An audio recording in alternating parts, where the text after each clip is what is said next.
E aí, pessoal, tudo bem com vocês? Sejam muito bem-vindos ao podcast Radiola de Histórias. E hoje eu tenho uma pessoa aqui, olha que prazer e que correria que a gente conseguir conversar, esperando poder fazer essa conversa mais para frente melhor, né?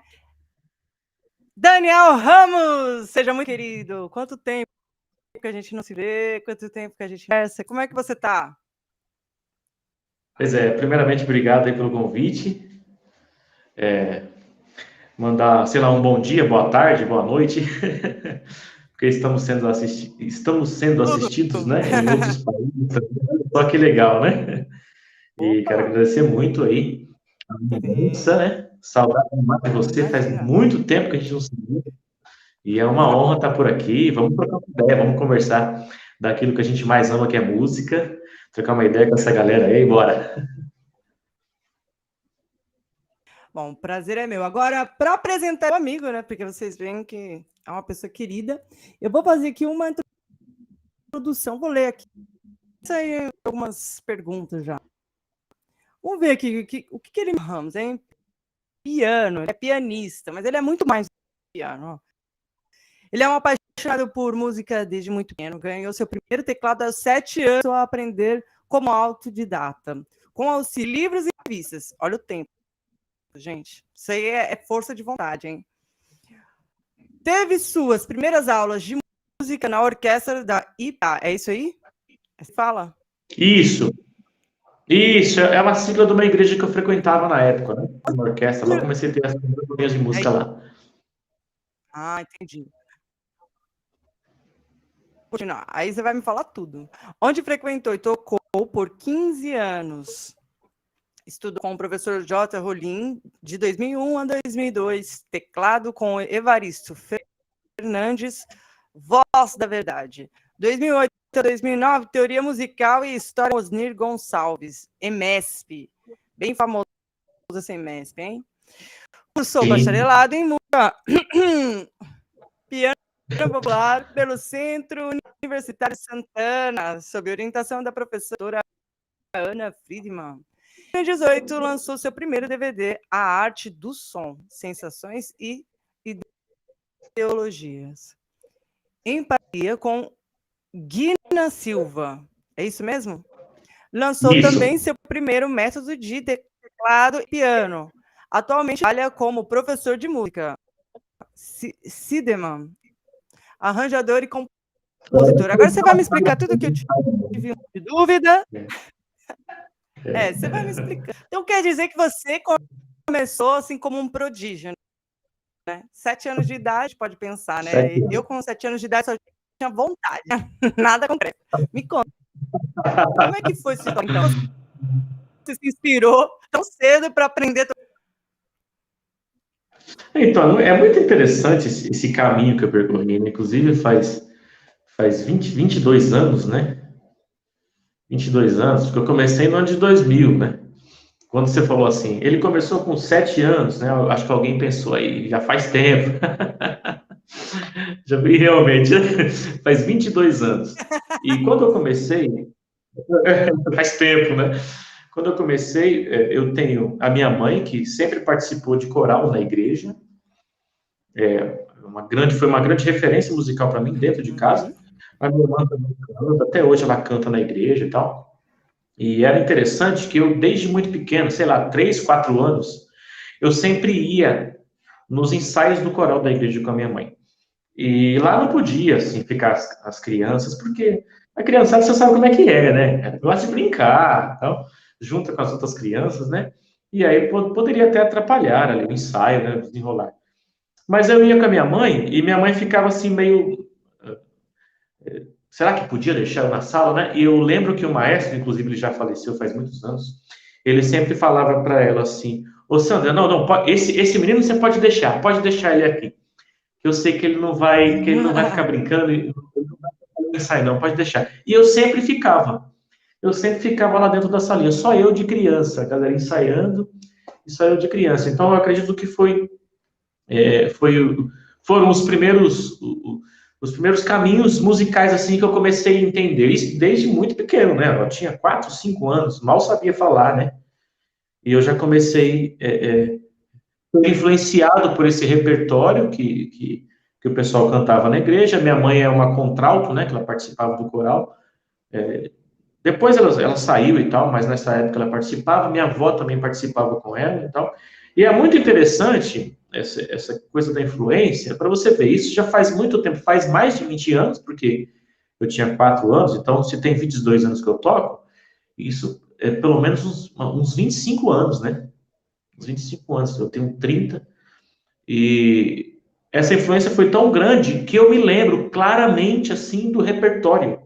Eu me lembro das letras, eu me lembro por exemplo, das linhas melódicas de contralto que minha mãe fazia.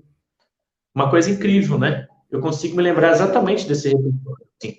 Depois eu tive projetos musicais, por exemplo, eu tive um projeto de harmonização vocal, que eu peguei um coral de uma igreja presbiteriana para poder orientar a galera, e foi muito legal, porque o sujeito da igreja lá que me chamou, ele falou, Daniel, esse repertório é bem tradicional, né? Eu não sei se você conhece, brincou assim comigo, ele falou assim, eu não sei se você conhece, porque você toca essas coisas mais contemporâneas e tal, então, esse repertório tradicional, tá? Vou mandar para você conhecer. Que nada, eu já sabia tudo. Eu já conhecia por conta da influência da minha mãe. Aí eu expliquei para ele, não, minha mãe conhece esse repertório todinho aí, e eu ouvi ela cantando isso no coral. E foi muito legal, porque ele ficou admirado, né? Caramba, você é novo, mas também sabe desse repertório. E aí foi assim que aconteceu. Depois eu Cabeça comecei a aberta, né? tocar. Então, eu já conhecia e tal, já valorizava pra caramba essa parada aí. E aí foi assim, eu comecei a pegar gosto pelo teclado.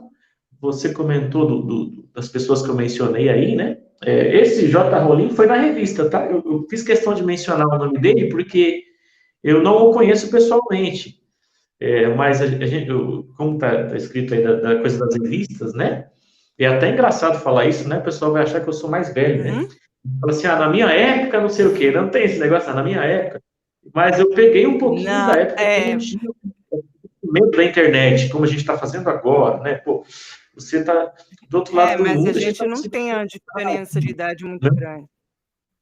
Então. E a gente Deixa eu só consegue explicar, conversar aqui normalmente. deixa eu só explicar uma coisa. Ah, Espera só um pouquinho, desculpa. Só explicar uma coisa, senão o pessoal vai achar que a gente é mal educado. E não é. ah, Um delay aqui, ele termina de falar que eu tô falando, eu tô vendo que tá chegando para ele quando eu tô falando. Então, se não entendam, a gente não tá se atropelando, a gente tá tentando se ajustar ao delay que tá aqui, tá rolando. Continua, pode falar que depois eu tenho uma coisa para falar disso daí. Pode falar. tá. Então, aí eu peguei um pouquinho desse momento aí que ainda não tinha, né, essas coisas de aula de música disponíveis assim de modo tão fácil. Né? Hoje em dia a gente consegue muita coisa através de um clique, né? E eu peguei esse tempinho que não era assim, então a gente ainda tinha aquela coisa das revistas.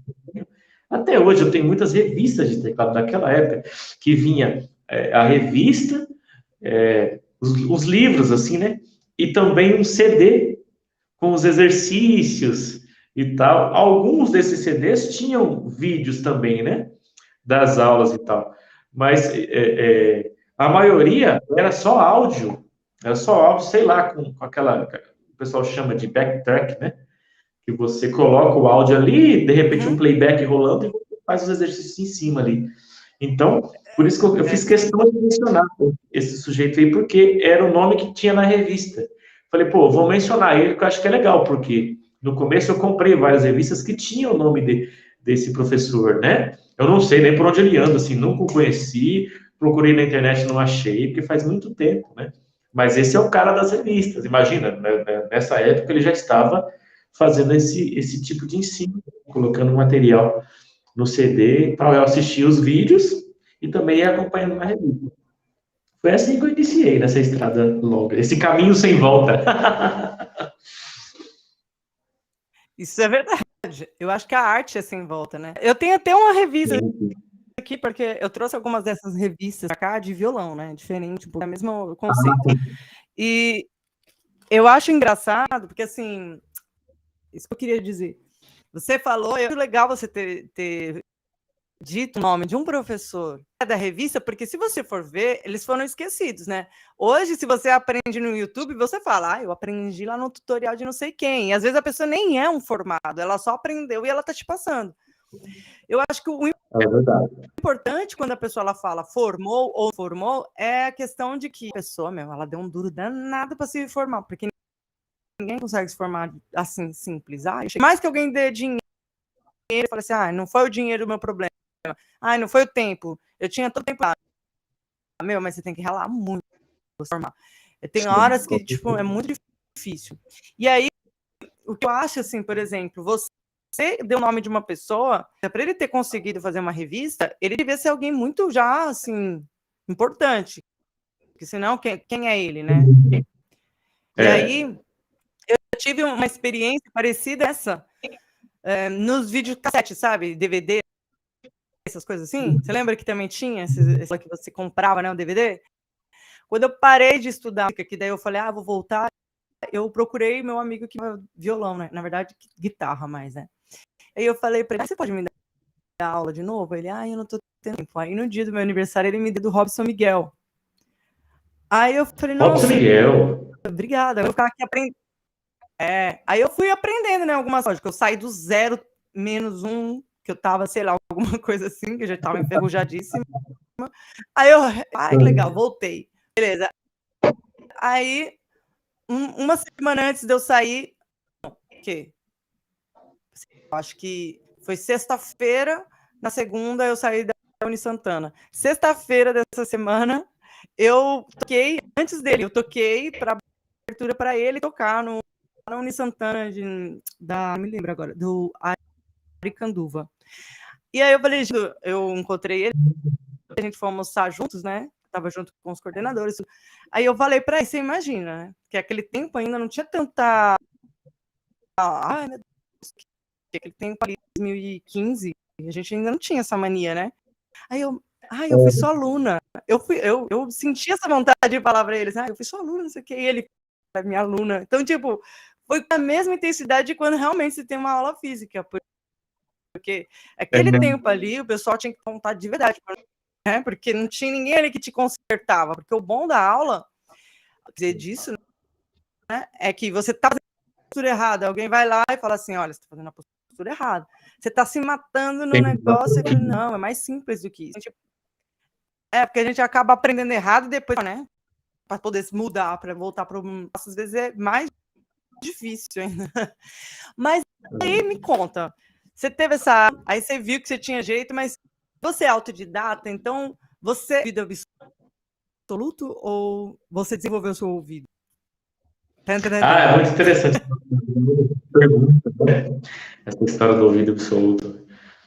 Tem muita gente que fala, que você tem ouvido absoluto, porque você acha os tons rápido e tal, consegue, sei lá, mencionar as notas da melodia com muita facilidade, corrigir certas coisas, até vocalmente falando, né?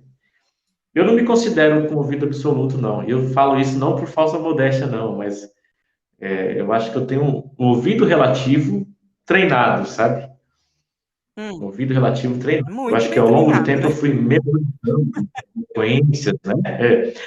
Fui memorizando essas frequências, fui adquirindo conhecimento de campo harmônico, por exemplo, memorizando os tipos de acordes, né? Desde os mais simples, maiores e menores, e depois entendendo as dissonâncias. Assim. Então, hoje eu consigo identificar, por exemplo, se um acorde tem a nona, 11ª, se ela está na ponta, se ela está no meio, nona aumentada, né? Bemol 13, essas coisas. Hoje eu consigo sacar. Quando um acorde está sendo tocado, eu consigo entender o voice que está sendo utilizado, o que está sendo feito no baixo, se ele está invertido e tal, né? E eu acredito que tudo isso é treino, assim, é vivência e tal. Você vai se acostumando com a sonoridade das coisas e tal, né? Mas a minha primeira experiência assim, com instrumento, acho que é até legal eu falar, que isso abre uma discussão muito grande, que é essa coisa do dom, né? A gente que discute se dom existe, se dom não existe. Esse dom é uma coisa um pouquinho complicada. Mas eu acho que é legal eu mencionar, foi uma experiência muito interessante que aconteceu comigo, assim. A primeira vez que eu tive o contato com um instrumento, primeiro que o teclado nem era meu, era da minha irmã. Ela que comprou para tocar na igreja, lá, sei lá, para aprender.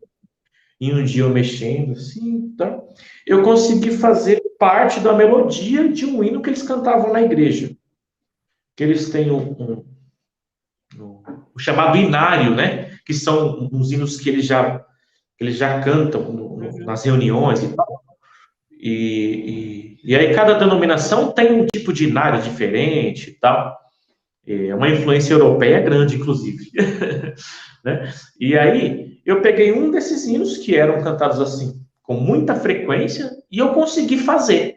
Foi o meu primeiro contato com o teclado. E eu consegui fazer, assim.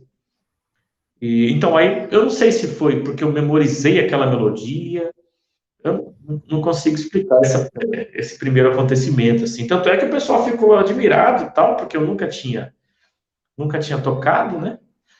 Eu ia com a minha mãe para os ensaios lá, como eu falei, mas eu nunca tinha tocado. Tinha uns tecladinhos de brinquedo lá que minha mãe comprou para mim, mas quase nem saía som direito.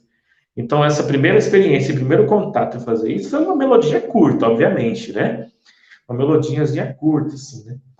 Mas tanto é que eu nem sabia o nome das notas. Entendeu? Quando eu toquei, eu não sabia o nome das notas, eu não sabia o que eu estava tocando. E aí eu comecei a aprender umas coisas, e essa história das revistas e tal. De quem tem, né? Então, depois que rolou essa história das revistas, né, que eu fiz questão de mencionar aí o professor, depois de uns meses, assim, eu já conseguia fazer uns acordes, já conseguia fazer umas coisas, mas eu não sabia exatamente o que eu estava fazendo. Eu via que a parada combinava. E eu tinha uns negócios assim, tipo, quando tocava a nota mesmo, né? A notinha, eu lembrava, falava, pô, mas essa nota parece que é a mesma nota daquela parte da melodia que eu toquei ontem, que eu ouvi ontem. Tinha umas coisas assim, mas eu não sabia se era sol, se era lá, não sabia. Bemol, sustenido, vixi, nem sabia que isso existia.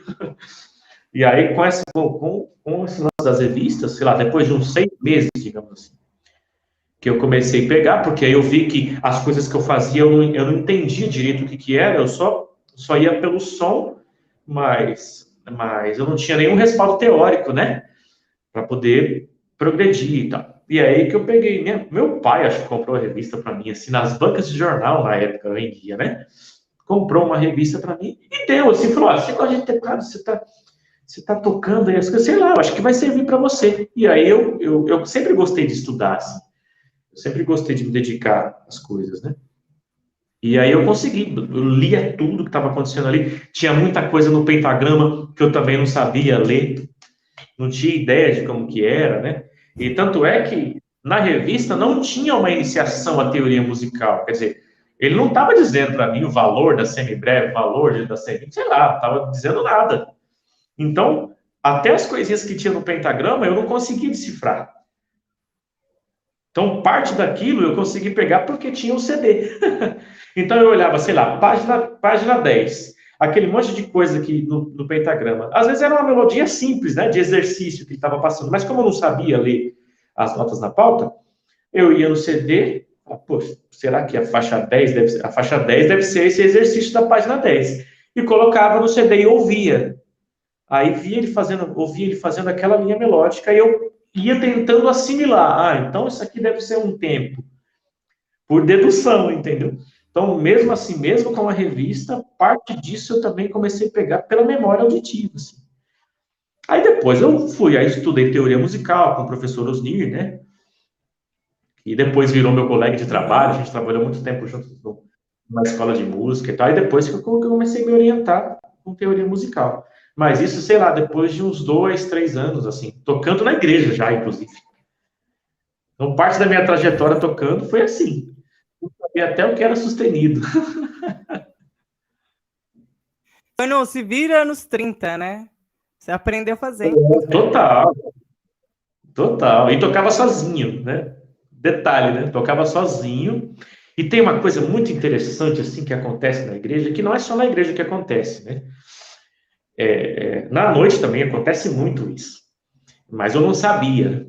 Que é assim, tem essa coisa. Hoje eu ensino para os alunos esse negócio de transposição. Por exemplo, você pegar uma música que é em sol maior, e conseguir tocá-la em mi maior, conseguir tocar em dó maior, né? Para quem canta, isso é muito bom também, porque às vezes o tom original da música nem sempre fica bom para você cantar, né? O tom original é dó maior. Poxa, mas para minha voz não fica legal. Né? Então você tem que, não é verdade? Então você tem que fazer essas alterações. E isso acontecia. Até porque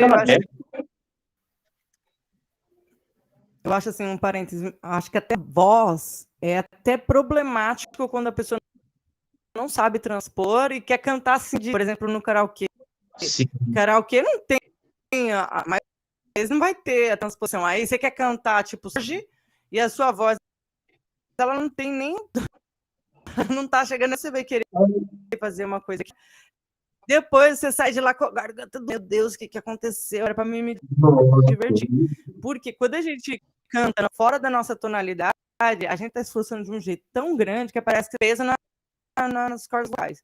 E a questão do instrumento, eu acho que é a parte melhor. Porque vocês, músicos, né, conseguem viajar, né? Tipo, vocês vão 1 milhão de matemática. Olha, gente, quem não sabe, música é mágica. Eu descobri estudando. Fugir de matemática. Muita equação que você tá fazendo ali na sua pessoa igual ele, assim, que toca assim, sorrindo, né? Feliz. Aí você olha e fala, nossa, que... Ele vai assim, rapidinho, você fala, gente, que legal. Você não sabe que ele tá no meio da música, ele mudou de tonalidade, aí ele voltou, aí ele faz um giro do caramba. Faz tanta... Gente, é tanta coisa que a pessoa faz quando tá tocando. Imaginando assim, gente, eu acho que o músico, esses músicos que tocam instrumentos, separar os músicos, né? Tem músico que faz ritmo, é diferente, eu acho, porque a cabeça dele tem que pensar de outro jeito. Um músico que faz melodia, ele tá fazendo assim na cabeça dele. Dó, ré, mi, dó, dó, dó, dó, é dó, ré, mi, fá, sol, a sequência que tá ali, só que automático. Eu fico olhando assim, o cara tá fazendo tipo um guitarrista, por exemplo. Um guitarrista, ele tem que... Como é que ele vai fazer toda a música ali? Só que, claro, tá natural. Então, assim, esse tipo de coisa, se você não estudar, você fizer de cabeça ou, né, de ouvido, é uma das coisas que eu acho que vai separando quem quer tentar ser músico e quem é de verdade. Ali você vê que é muito nítido. Não é para qualquer um. Infelizmente. A gente até queria que fosse, mas olha, tem muito no nível desse rapaz aqui. E aí? Me conta. E aí acontecia muito. Daí com quanto se apresentar? Que daí você falou assim, com quantos anos você começou a se apresentar e falou, é isso que eu quero na minha vida? Foi pequenininho mesmo? Prodígio? Tipo, meu Deus, uma criancinha pequenininha? Ou você cresceu um pouquinho e você falou assim, agora eu quero ir? Não, a primeira vez que eu toquei foi... Eu tinha 8 anos. De 7 para 8 anos. Nunca mais parei, nunca mais. Nunca mais parei. Para todo mundo. Sozinho. Não tinha banda. O povo ia tinha banda. lá ver você, né? Tinha um grupo na igreja, e aí as minhas irmãs eram as líderes desse grupo, né? Uhum. A primeira e a segunda ali, a vice, eram as líderes desse grupo. E aí eu aprendi 2 músicas que elas iriam cantar naquele dia, aprendi, treinei e tal, aí levei o teclado, e aí no culto, né, que fala, né, da reunião ali, tem outras músicas que o pessoal canta, mas eu não sabia as outras músicas. Eu só sabia aquelas 2. Então, aí eu montei o teclado, deixei o teclado montadinho lá, fiquei sentadinho lá. Quando elas foram chamadas para cantar, o grupo foi chamado para cantar naquele momento, aí eu levantei, liguei o teclado e toquei aquelas 2 músicas. Nem lembro que música que é. E toquei aquelas 2 músicas. Foi a minha primeira experiência. Todo mundo assim, tipo, né? Com um monte de gente me vendo, tal. 8 anos, eu tinha 8 anos. Foi no ano de 2000, isso aí. Meu Deus. Tinha 8 anos. Aí mais parei. Você lembra? Oi? Você lembra desse momento? Você ficou assim... Eu não fico... Você ficou nervoso? Não. 8 anos é muito criança, né? Não, eu não fiquei nervoso, não. Eu acho que eu não fiquei nervoso porque eu só ia tocar. Eu não ia cantar. Então, eu tive mais essa coisa do nervosismo quando foi a primeira vez que eu cantei também. Eu toquei e cantei. Depois de uns anos, inclusive. Aí eu fiquei mais nervoso, assim. Aquela apreensão, assim, de caramba, vou errar aquela história toda e tal. Mas é incrível que isso eu passo para os meus alunos até hoje, assim, essa primeira experiência que eu tive, que foi assim, quando eu terminei de cantar, e aí eu pensei, caramba, é isso. Tô vivo. Passou, quero fazer de novo. Eu tinha aquele pensamento, quero fazer de novo, quero preparar outras músicas e cantar de novo. Gostei dessa parada. Então eu passo para os meus alunos até hoje, assim, nos recitais, assim, quando eles ficam ansiosos, hein, professor, tô com medo de errar e tal. E eu falo a mesma coisa para eles, né? Porque eu já por isso, olha que legal. Né? E eu passo a mesma coisa para eles. Eu digo assim, ó, quando você terminar a sua apresentação, é isso que vai rolar na tua cabeça. Você vai pensar assim, pô, é isso, tô vivo, não morri. Não importa se eu esbarrei numa notinha lá e errei um acorde. Não morri, tô aqui, vou fazer de novo. Vou fazer de novo. Né? E o aperfeiçoamento vem com o tempo, né? Então, e aí depois depois desse dia, então foram as duas situações, né? Quando eu toquei a primeira vez, rolou pra caramba, assim, aí eu fui aprendendo as músicas que eles cantavam, né? Porque tem muita coisa que repete. Fui aprendendo, eu chegava em casa, eu ia treinando as músicas do meu jeito, né? Eles cantavam, então a cada reunião nova na igreja, eu sabia mais músicas. Até que teve um dia que eu toquei, assim, todas as músicas que rolou ali. E aí eu não parei mais. E aí acontecia isso, esse negócio da transposição. Sei lá, uma música era em Sol maior. Quando chegava lá, alguém cantava a mesma música em Mi maior. Você imagina, minha cabeça, para fazer a transposição. Que tinha esse nome, transposição. Mas você entendia? Som totalmente pelo som. Eu pensava assim, caramba, essa sequência que eu fiz, na minha cabeça, era tipo o mesmo desenho com outra cor. Então eu tinha essa sensação de cores. Parecia o mesmo desenho com outra cor. E que se você for parar para pensar, uma música que é, sei lá, em Sol maior, e você canta ela em Mi maior, dá essa sensação. Porque a melodia é a mesma, certo? A letra é a mesma, mas em outra tonalidade. Dá assim, na minha cabeça, pelo menos, né? Não sei o que você acha disso. Na minha cabeça é como bem interessante. Com outra cor. Quando você pega o mesmo desenho, quando você pega um desenho, por exemplo, que tem só o traço de lápis ali, você, sei lá, faz um xerox de 3, 4 cópias daquele desenho. Só o tracinho de lápis. Aí um você pinta de vermelho, aí o outro você pinta de azul, o outro você pinta de, sei lá, de rosa. É exatamente o mesmo desenho, o mesmo traço, só que com outra cor. Eu tinha essa sensação na minha cabeça quando eu tocava uma música. Interessante isso. Aí eu fui montando aos poucos isso na minha cabeça. Aí eu comecei a sacar, pô, quer dizer que esse acorde que eu faço com a teclinha branca aqui no Sol, eu também posso fazer começando com a teclinha preta. Isso também existe com a teclinha preta. Opa, aqui eu pulo uma tecla. Se for eu pulo mais uma também aqui. E aí, com a revista, eu comecei a entender. Isso aqui chama Dó sustenido. Isso aqui chama Si bemol. Quer dizer que a mesma tecla pode ter 2 nomes. Aí eu comecei a entender também. Foi nesse período aí que eu estava buscando esse negócio da transposição, campo harmônico. Aí eu comecei a entender um pouquinho através da revista. Mas, assim, do jeito que tem hoje você pesquisa campo harmônico na internet, já aparece uma tabelinha prontinha, com todas as sétimas, né? inclusive. Você já sabe. Se você quiser saber qual é o 4º grau do campo harmônico de Mi bemol maior, aí você não vai ter trabalho nenhum. Você pode pesquisar. 4º grau do campo harmônico de Mi bemol maior. Já aparece um monte de vídeo falando de campo harmônico, sabe? Então, imagina. Mas sabe que... por mais que a gente tenha facilidade, se você for ver, as pessoas são mais preguiçosas agora. Porque a gente, nossa senhora, você conhecia um músico, você já ficava ali perto dele, assim, observando cada movimento que ele fazia, para você gravou, registrou na sua cabeça. Agora o professor vai lá na casa do aluno, o aluno, lição. Meu filho, o professor está indo na tua casa. Aproveita. Não quer. Às vezes eles não... Né? E também a questão de pegar na internet. Por exemplo, muitas vezes o pessoal me chamava para dar aula, e aí você vê quando é questão mesmo de que quando você sabe dar aula, né? Você, por exemplo, você é um ótimo professor, você é paciente, você tem essa calma.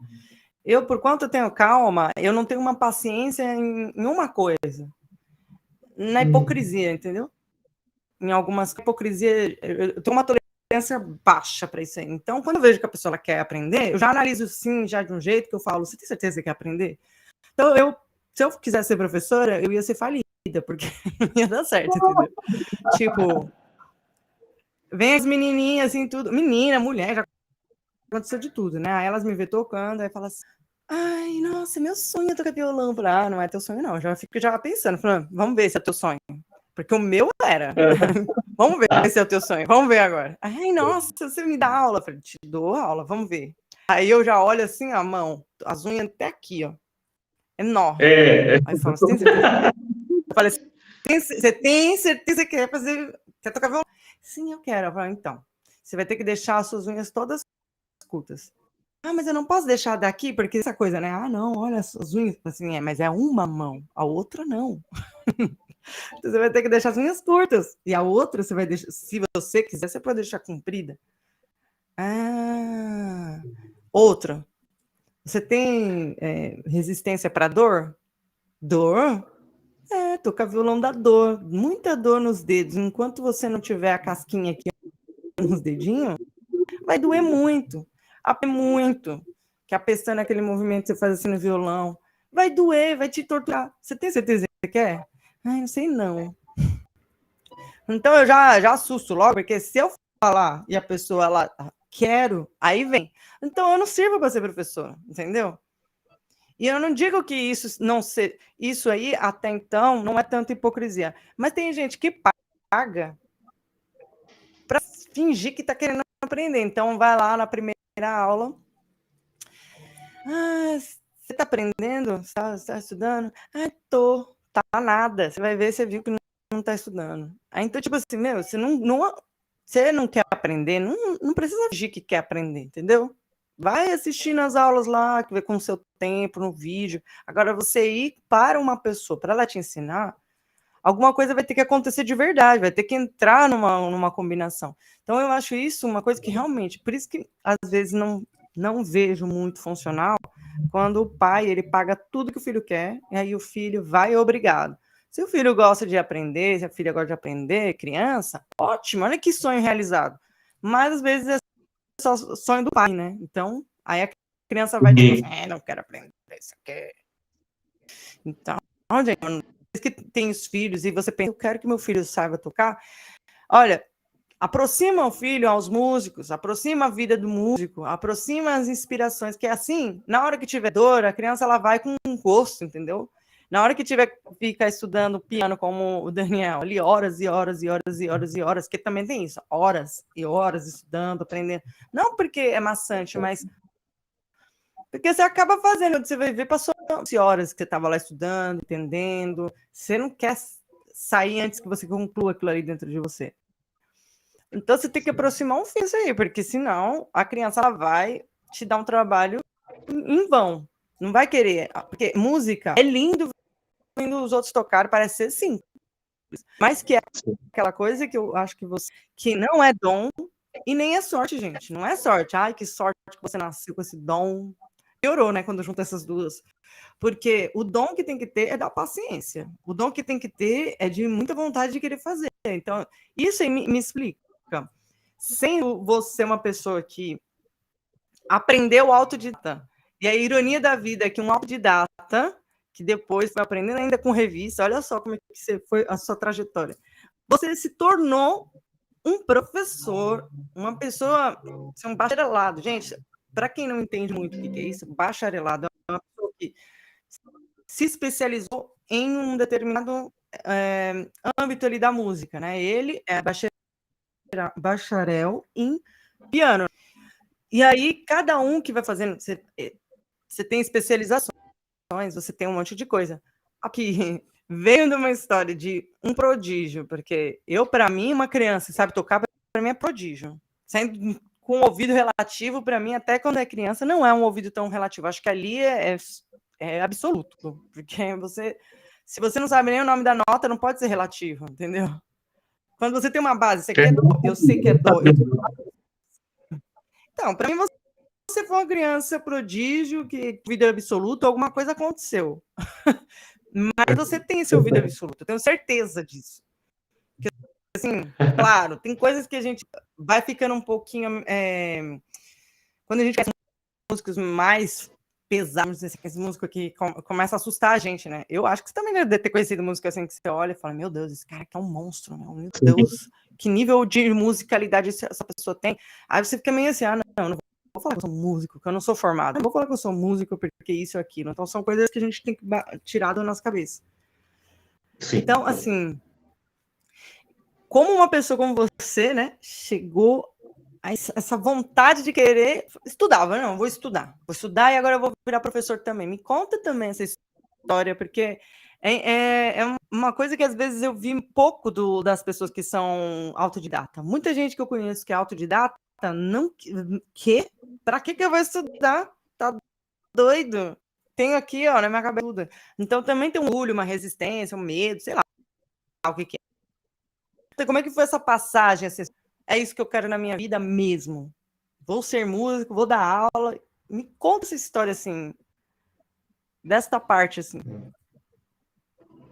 Tem uma frase muito interessante que o Ulisses Rocha diz, né? Ele fala assim que o sujeito que diz que é autodidata, na verdade, é um marqueteiro. Tentando dizer que aprendeu a ensinar. Então, eu acho interessante o que ele fala. E essa história do autodidata dá uma sensação muito falsa de que, ó, eu sei as coisas sem que ninguém tenha me passado. E, na verdade, não, né? Na verdade, não. Todo mundo, sem exceção, é um professor. Teve professor em algum momento da vida, né? Então, se você sabe um dom maior, algum dia alguém fez aquilo ali e você conseguiu assimilar. A diferença é que pode ser que você tenha assimilado aquilo com mais facilidade do que outras pessoas, sim. Pode ter sido que você tenha uma predisposição para aquilo. A gente não pode fazer vista grossa para isso também, né? Tem um monte de gente que consegue pegar muito mais facilmente do que outras, sim. Mas eu não entendo o autodidatismo como isso, sabe? Assim, eu peguei e ninguém me ensinou. Não, eu acho que virou muito, né? Sem saber o que era e tal, sem saber o nome da nota, aquela história toda. Claro, eu reconheço uma predisposição para poder assimilar isso mais rápido, obviamente, porque em pouco tempo eu já estava tocando nos lugares, né? Mas a informação veio de algum lugar, né? Veio de algum lugar. E aí eu consegui absorver aquilo. E agora, esse pensamento meu de, no meio do caminho, começar a estudar, me fez ter um entendimento muito interessante. Eu penso assim, se eu acreditar em dom, vamos dizer que eu acredito em dom. Nossa, eu recebi o dom de, sei lá, um talento, que pode ser chamado assim também, para a música, ou uma predisposição para esse instrumento, ou para a música de forma geral. Porque a questão do instrumento, você só aprende a técnica do instrumento ali, mas a música está na sua essência. A musicalidade é a sua essência, não o instrumento, né? Por isso o nome já diz instrumento. Quer dizer, você vai colocar para fora a tua musicalidade em algum lugar, né? Que pode ser isso aqui, pode ser a voz, enfim, né? Pode ser o piano, no meu caso. Então, ao longo do tempo, eu entendi uma coisa.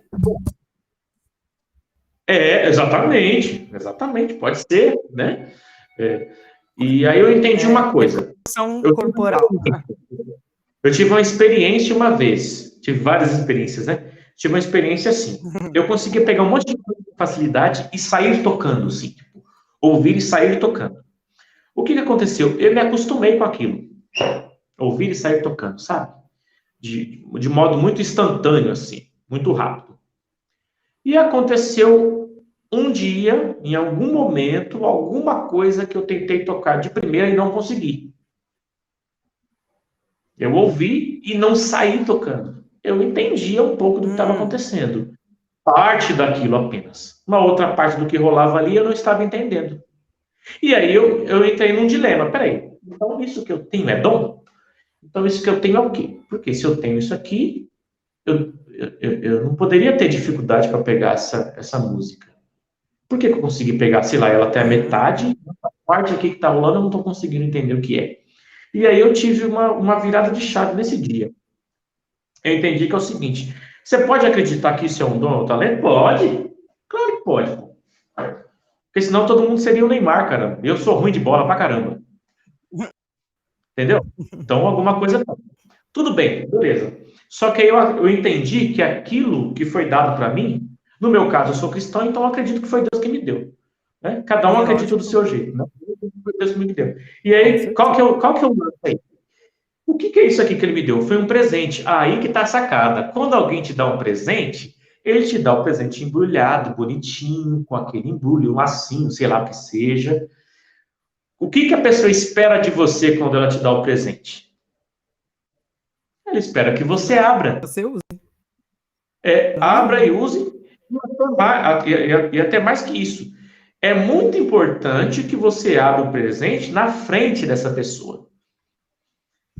Porque ela quer entender a sua satisfação, a sua felicidade, sabe? Aí você, sei lá, um violão novo, compra um violão novo para você, da marca que você gosta, sabe? Do jeitinho que você, a cor que você gosta. Então a pessoa pega aquela caixa assim, toda embrulhadinha, bonitinha, ela não pega o violão do jeito que tá, que te dá, toma, te dê o presente para você. Não, ela embrulha tudo bonitinho, te dá na tua mão e fica te olhando assim, para ver você abrir aquilo, e abrir outro embrulho, e abrir o terceiro, e pegar uma faca para cortar lá o durex que está embrulhando na caixa, aquela coisa toda. Aí você abre e ela quer ver no teu olhar assim, a tua, sei lá, a tua cara de surpresa, não sei, a tua felicidade. Caramba, você lembrou da marca que eu gosto, você lembrou do instrumento que eu gosto, você lembrou desse detalhe que eu falei, sabe, esse tipo de coisa. Então a pessoa espera que você abra o presente. Se você recebe um presente de alguém, pega assim, com aquele embrulho, sei lá, de repente tem 3, 4, 5 embrulhos na caixa, você fala, legal, obrigado, adorei. E deixa de lado, o que a pessoa vai dizer? Nossa, eu acho que a Paola não me considera, não. Nossa, ela nem me perguntou o que tem no embrulho. Não é verdade? Então, eu isso, falei, pô, legal. Se eu acredito que isso é dom, e eu não pedi isso para ninguém. Eu não pedi isso para Deus. Se eu acredito que foi ele que me deu, então, se eu não pedi e não comprei, é presente, certo? Se é um presente, eu tenho que abrir. Sou eu que tenho que descobrir. Não é ele que vai abrir para mim o presente. Aí eu saquei. Aí eu entendi. Aquele dia eu entendi. E explico até hoje. Então, eu defendo o seguinte, que todo mundo que toca, canta, dança, faz qualquer coisa e não estuda, é semelhante a alguém que recebeu um presente, mas não abre. Não abre. Olha que embrulho. Boa história. Gostei.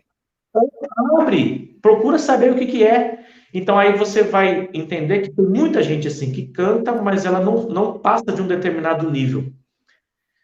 Porque aí vem o orgulho. Então, na nossa cabeça é o seguinte, o que é que vende? O que é que dá ibope? O que é que dá audiência?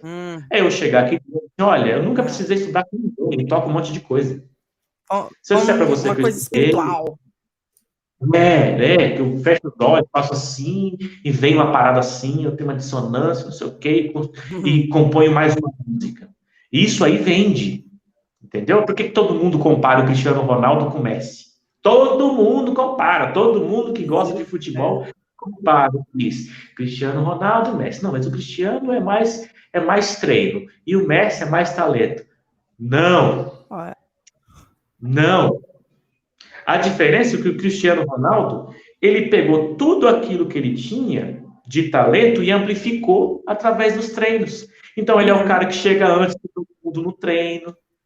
Se ele tem um erro, por exemplo, num jogo, ele fica obsessivo por aquilo. Cara, eu errei aquele lance. Aí chega no próximo treino, ele fica treinando assim de forma exaustiva aquele tipo de lance. Tem umas histórias muito loucas dele, assim, uhum. de chegar a hora do treino e sair horas depois. Entendeu como é que? Ele sacou. Por isso que o cara ganha tudo. Não tem mais graça você ver que ele ganha, porque tudo ele ganha. Por causa disso, ele entendeu, a mentalidade dele mudou. Ele percebeu que ele É, tem sim uma predisposição para um monte de coisa, ele pegou tudo isso e amplificou. E amplificou, entendeu? Então, hoje em dia, ganhar mais um troféu de melhor do mundo é normal para ele. Se tornou normal, entende? Então, eu acho que para exato. mim, o de músico perfeito é esse. Você consegue entender que você tem uma predisposição para alguma coisa? Tá tudo bem.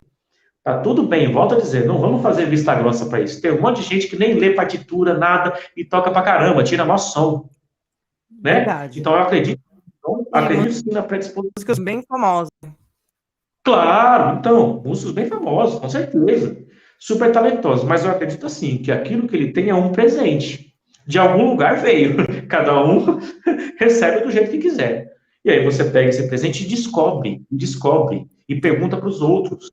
E vai fazendo, e vai nos lugares onde tem músico melhor que você, gente que faz umas coisas que você não Uhum. consegue saber exatamente o que está rolando. Pergunta. Eu acho que isso é o processo de você abrir o presente, né? Descobrir, né? Descoberta o tempo todo. Descortinar, né? Falar uma palavra mais bonita. Descortinar esses caminhos, Mas né? olha E aí, que coisa interessante. Que coisa interessante que você está falando, porque assim, também tem uma outra. Eu sou o oposto seu, né? Então, eu vejo também esse tipo de coisa que quando acontece, por exemplo, você está falando uma coisa super certa, eu acredito muito no que você está falando, mas comigo aconteceu o contrário. Eu achava que eu era zero música. Nada. Não tinha nada que pudesse falar assim, meu Deus, a menina vai ser musicista. Não. Meu pai, nada. Meu pai era aquele tipo de pessoa que ouvia música em casa, quando estava em casa, que trabalhava muito. Então eu gostava da música para dançar, não era para cantar. Eu achava minha voz horrível, porque eu tive uma voz grave, então, toda desafinada. Então, eu acho que eu insisti tanto com Deus, eu fiquei enchendo tanto o saco dele, porque ele queria tanto, que ele falou assim: ó, menina, vou te dar, mas você vai lá e corre atrás. Porque eu fui o oposto, assim. Você falou, eu não pedi, eu falei, mas eu pedi tanto. Mas eu pedi tanto, que você não tem noção. Eu ficava lá assim, por quê? Eu queria tanto. Então eu vejo que tem muita gente que é igual eu, assim, que fica, ai, nossa, meu sonho é ser cantora. Eu, às vezes, conheço gente, né? Ai, meu sonho é tocar violão, meu sonho é cantar. Às vezes até aprender desde pequeno, às vezes até, olha, é triste falar isso, mas tem gente que você percebe que até toca, até canta, mas não é muito legal. Você olha assim, você fala, tá bom, né? Você tá feliz? Tá ótimo, então. Mas tem aquela situação que você fala assim, então tá bom. E o pior, que eu acho que aí eu vejo que é uma coisa mental, mas como você estava falando do Cristiano Ronaldo, que a gente tem que ter um mindset, né? O que você acredita? Como são suas crenças em tudo para chegar naquilo que você quer? Porque eu vejo que assim, eu tive sempre um problema desse bloqueio. Você, graças a Deus, não ter. Eu já sempre tive, porque eu achava impossível. Então, em algum momento que eu acreditei que era possível, eu consegui. Mas eu achava impossível, porque quando eu tentei a primeira vez tocar violão, não saía nada, não saía um som. Eu falei, gente, esse negócio é difícil, é impossível tocar isso aqui. E eu tinha uns 12 anos quando eu consegui.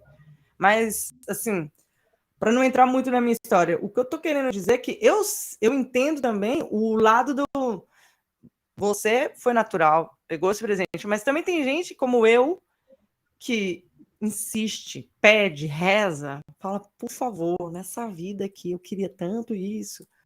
Eu consegui de verdade fazer o que eu queria, que era compor, quando eu tinha 22 anos, 23. 23 anos eu já estava tarde demais, né? Para muita gente é muito tarde, né? Porque a maioria, quando eu vejo as histórias, quando eu tinha 15 anos eu comecei a compor. Eu falei, nossa, 15 anos eu só tinha vontade. Só com 16 que eu comecei a tocar violão. Então, assim, também não sabia juntar as duas coisas. Cantar e tocar também não é simples. E eu era muito engessada, porque também tem isso. Eu acho que muita gente se engessa. Ou na revistinha, fica lá engessado. Se você tirar a revista ali, a pessoa travou. Como também partitura. Tem muita gente que aprende a tocar com partitura, tá lá tocando Beethoven, blá, blá, blá, blá, blá. Tira da frente da pessoa, a pessoa bloqueou. Não tem mais. Não tem mais. Né? E um pouco eu acho que é a memória, mas um pouco você tem que desenvolver a musicalidade. Eu sou o tipo do artista que eu não evoluí ainda. Espero, né? Que como tudo foi tarde, eu vou evoluir depois, né? Em algumas coisas.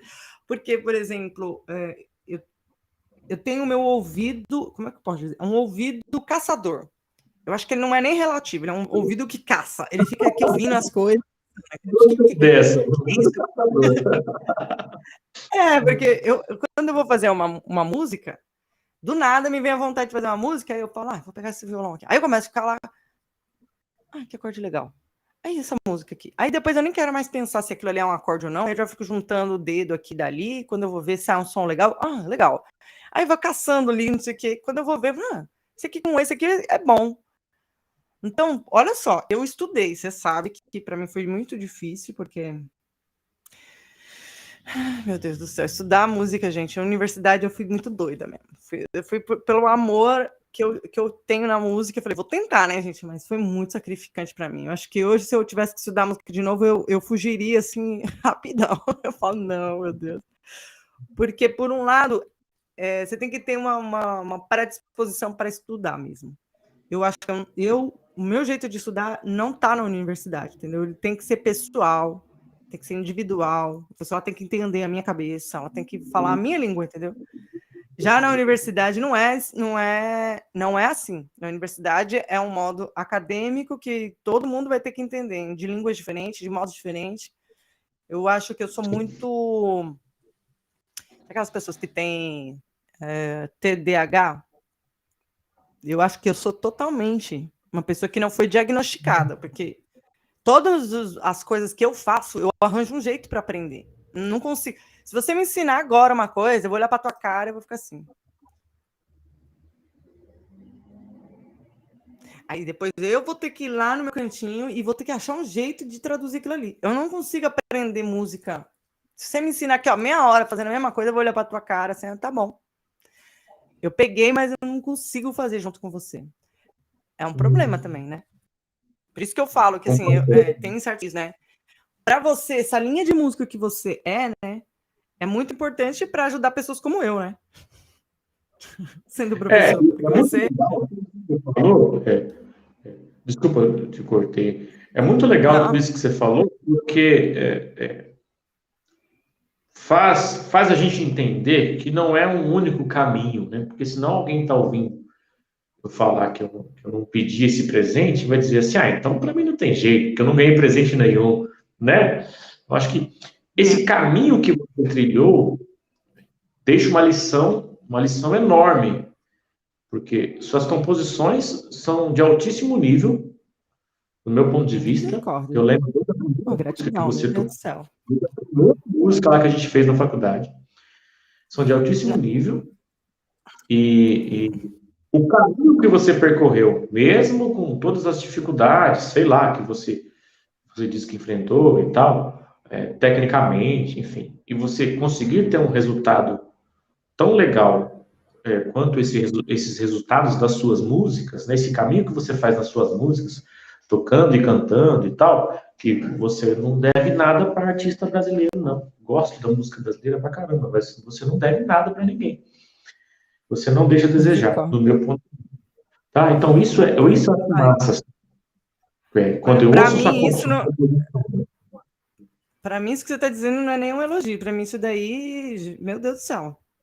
Isso aí tocou no meu coração agora. Eu espero que fique gravado aqui para desbloquear um pouquinho, porque eu sempre falo de você. sempre falo de você de um dia. E aí, daqui a pouco a gente continua nessa parte sua da aula. Esse dia eu tenho que lembrar, gente. Não, eu sempre falo, olha, sabe o que eu acho mais legal de estar fazendo essa transmissão do Radiola de Histórias? É que eu estou podendo dar a imagem, a voz, o jeito de cada pessoa que eu conto as histórias. Porque, como eu sou uma cantadora de histórias, eu adoro contar a história do meu passado. Claro, essa pessoa quer ouvir, né? E aí, então, eu conto algumas coisas e, tipo, não tem a imagem da pessoa, né? Só na minha cabeça. E agora eu tô dando a imagem, o rosto das pessoas. Você é a pessoa que eu conto para muita gente que um dia chegou lá no laboratório de música, começou a tocar um jazz lá, aí eu olhei e falei, gente, essa música parece a minha música. Você canta de sereia. Aí eu fiquei assim, tô doida. Aí daqui a pouco, você olha pra minha cara assim, sabe que música é essa? Canto de Sereia. Eu falei, é a sua música. Eu falei, caramba, meu Deus! Porque, gente, vocês imaginam... Vocês imaginam, eu tô lá tocando meu violãozinho, tim, tim, tim, fazendo meu sonzinho.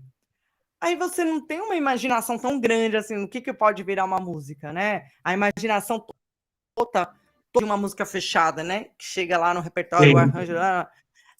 Eu tava ali ainda no meu começo. Aí me chega esse aqui e toca não só uma música minha, mas ele toca no estilo jazz. Eu falei, que é uma música toda bonita, ficou linda. Eu falei, gente, não sabia que uma música praieira podia virar jazz. Então você vê como é que você tem uma... Você tem essa cabeça de música assim que consegue brincar. Olha, eu ainda não consigo brincar. Você já consegue brincar, consegue flutuar. Eu consigo brincar na minha composição, mas na hora mesmo de tocar ali, eu tento não fazer errado, entendeu? Tipo assim, eu tenho que tocar aqui, vamos ver se eu consigo lembrar de tudo. Porque eu sou muito selvagem, sou muito instintiva. E eu tenho que domar um pouco aí. E já você, tipo, eu falei, nossa, que música incrível. Para mim, eu nunca mais repetiu essa cena, né? Já toquei com outras pessoas que tocaram muito bem a música Canto de Sereia, eu acho muito legal tudo. É lindo de ser acompanhado, ainda mais com piano. Piano, para mim, é um instrumento rei. Eu acho o instrumento mais lindo que existe. E aí, ver você assim, quando eu vi, eu olhei pra tua cara e falei assim, mano, esse menino... O que ele fez aqui? Eu, tipo, fiquei chocada. Sinceramente, eu falei, nossa, se você me mandasse fazer aquilo ali, parou, bloqueou, travou. Então, assim, era isso que eu tinha que dizer, né?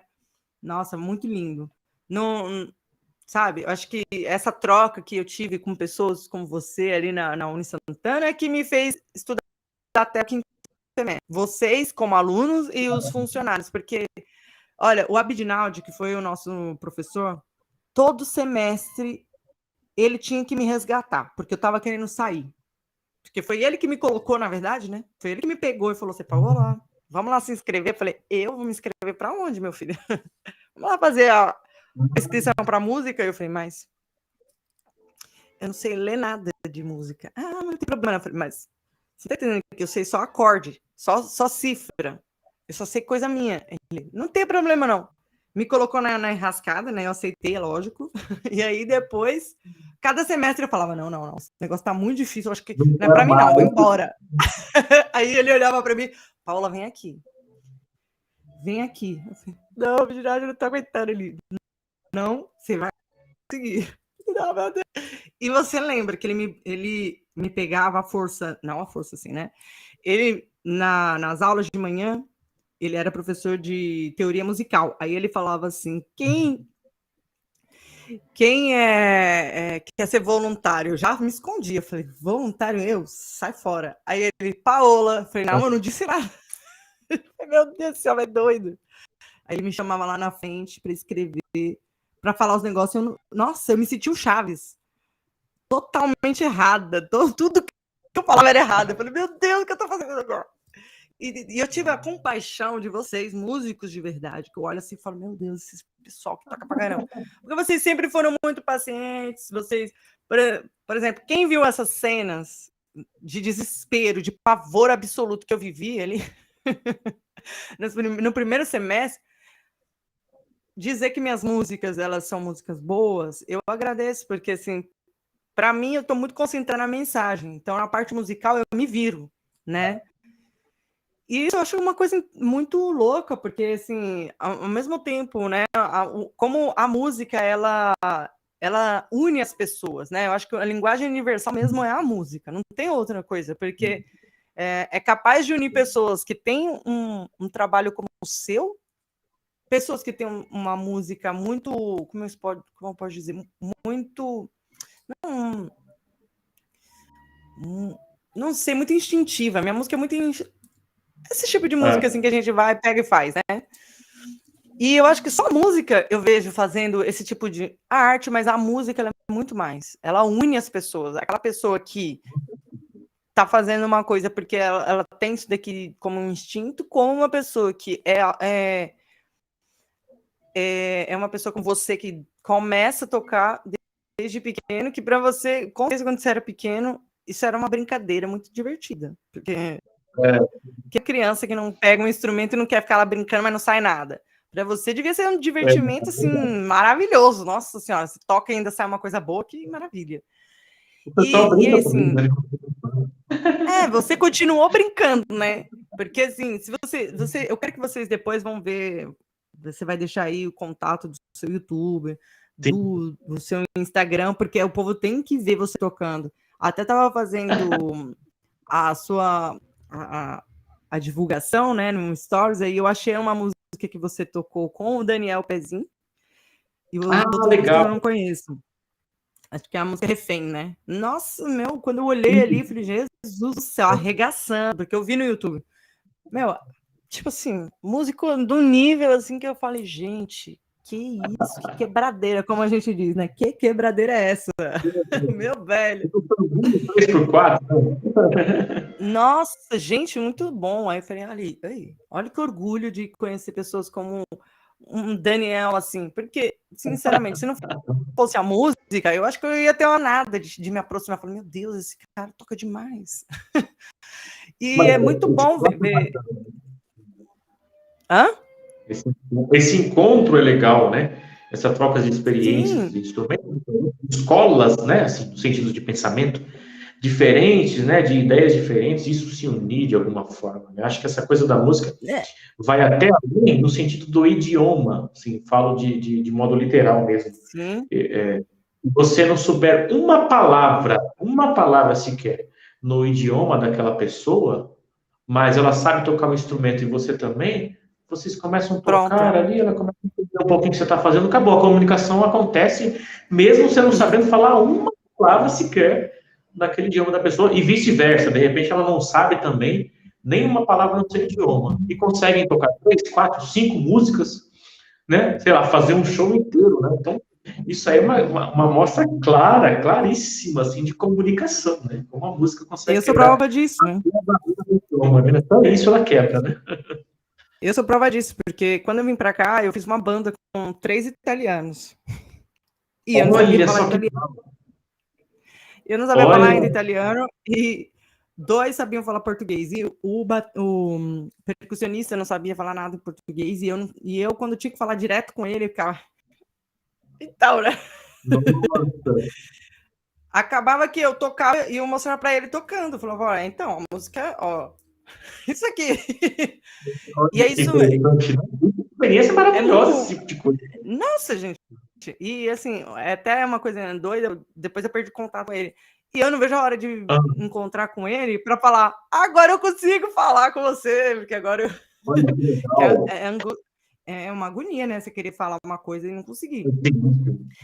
Mas voltando lá para a sua aula, né? Você começou a estudar, mas quando que você começou a dar aula? Quando você viu que assim, poxa, agora tá bom. Eu acho que eu consigo dar aula para alguém. Foi bem depois e tal. Foi bem depois de uns anos e tal. Como já faz muito tempo que eu toco, então já acabou fazendo já um tempinho que eu dou aula também, né? Me enveredei por esse caminho e já adquiri uma certa experiência também dando aula. Mas depois que eu aprendi bastante coisa assim também com respaldo teórico, de começar a entender melhor o que eu estava fazendo, aí que eu comecei a me sentir assim até um tanto preparado para começar a ensinar alguém. Esses dilemas que você falou, que a gente tem, né, como professor, né, de descobrir se a pessoa leva jeito para aquilo ou não, ou mais do que isso, tentar entender essa coisa do empenho da pessoa. Então, no começo, na minha cabeça era muito complicado, assim, eu ficava um pouquinho chateado. Eu passava exercício, por exemplo, e a pessoa não praticava, e voltava na outra semana para mim com aquele negócio meio que do zero, é como se eu tivesse que iniciar de novo aquilo, passar tudo de novo. Mas depois, no final das contas, eu consegui entender, assim, condicionar esse pensamento, ficar mais tranquilo, no sentido de que, no final das contas, não é todo mundo que vai prosseguir. Não é. Mesma coisa academia. Todo mundo quer. Quer dizer, muita gente quer ter o corpo parado, aquela história toda. Mas quando chega à academia no primeiro dia, vê um instrutor lá, o personal trainer, já com aquele resultado, de repente, fala assim, pô, o cara quer ficar musculoso, ele olha para o cara e fala, eu quero ficar desse jeito que você está aí. Quer dizer, o resultado todo mundo quer, né? Obviamente. Você vê o cara daquele jeito, você se fala, é aquilo que eu quero para mim. Quando o cara senta contigo e fala, não, legal, mas ó, você sabe quanto tempo eu já estou treinando isso aqui, né? Você sabe como é que funciona a minha alimentação, né? Você sabe que eu faço isso todo dia. Sei lá, o cara vai começar a contar a trajetória dele, né? O que eu costumo dizer é que todo mundo quer um destino e não um veículo, né? O destino todo mundo quer, mas o veículo não. Então, quando a pessoa está disposta a que você mostre o veículo para ela, a forma de como chegar nesse resultado, aí sim, esse é um tipo de aluno que vale a pena. Quando o aluno não está disposto a isso, eu faço a minha parte, continuo passando conteúdo, explico para ele que isso vai ser prejudicial, já que ele não treina, já que ele não pratica, já que ele não corre atrás, já que ele não está disposto a suportar a dor do carinho no dedo, né? Assim como você falou, né? Se ele não está disposto, simplesmente ele não vai ter resultado, né? É uma matemática. Muito fácil. Ó, é uma pena que eu tenha que voltar da aula agora. Acabei de ver o horário aqui. Ó, falando de aula, né? Você vai ter que voltar aula. Olha, eu volto às 13, aqui às 13 no Brasil. Que hora que é para você aí? Aqui são 5h58. Olha só, então eu volto agora às 13, para você às 18, né?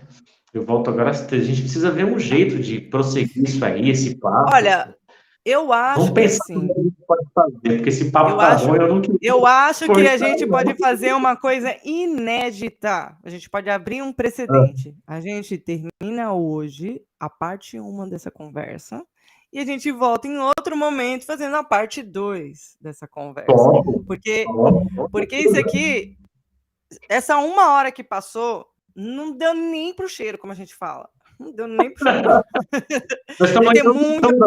Olha, a gente tem muita conversa e eu acredito que nada é por acaso. E se você tem que voltar a dar aula, e eu acabei de perguntar como é dar aula, né? Como é esse processo todo, eu acho que é para a gente continuar depois da aula. Então, vamos fazer o seguinte: a gente vai terminar aqui a parte 1 dessa conversa aqui, e depois a gente vai para a parte 2 ou para a parte final, que a gente vai conversando, né? Desse momento, né? Que o final não vai acabar assim tão fácil, não. Tá? Então, a gente depois... Vamos fazer o seguinte, né? A gente vai conversar agora. Eu vou... Como vai ser... Como é gravado, né? Esse episódio. A gente vai fazer essa segunda parte. E aí, vamos torcer para que a segunda parte seja ao vivo. Então, eu espero vocês aí, né? Para a gente conseguir fazer a parte 2 ao vivo, que daí vai ser muito mais interessante. Vocês vão poder conversar com o amigo de vocês, conhecer o meu amigo, e aí também perguntar, matar curiosidade, porque eu tô matando as minhas curiosidades, e vocês, como é que vão fazer, né? Vocês vão ter que, né, esperar. Então, fechou? Vamos fazer a parte 2? E eu te deixo andar a trabalhar? Tá bom, Daniel, obrigada aí pela primeira parte, tô agradecida. Acho que agora só colocou mais fogo na fogueira, mas tudo bem. A gente vai conseguir. A gente vai conseguir se esquentar nessa fogueira de São João aí, né? Tá bom? Então, boa aula para você. E, gente, olha, para não perder tempo, né? Vamos lá ver o Daniel no seu Instagram, Facebook e YouTube. Onde que as pessoas te encontram? Passa aí. @Daniel Ramos Pianista. @Daniel Ramos Pianista. @Daniel Ramos Pianista. E tem alguma coisa que você gostaria que o pessoal andasse lá para ver? Tem alguma coisa sua para recomendar para o pessoal ir conhecer? Ah, tem bastante coisa que está rolando na página lá, tem bastante vídeo, tem coisa, tem indicação de livro também que eu faço, né? Coisas que eu estou estudando, temas que eu estou estudando, autores específicos, eu gosto de identificar também e indicar para a galera também, né? O que funciona para a gente pode ser que funcione para mais pessoas também, né? Então eu sempre indico nos stories, nos status, enfim. Ótimo. Então tá bom. Então, parte 1 termina aqui. Só que a gente tem a promessa da parte 2 e vamos esperar que seja ao vivo para todo este universo. Então tá bom, gente. Um beijo grande e bom trabalho, querido. Obrigadão, viu? Gratidão por esse início de conversa. Até! Eu que agradeço. Um grande abraço. Beijo.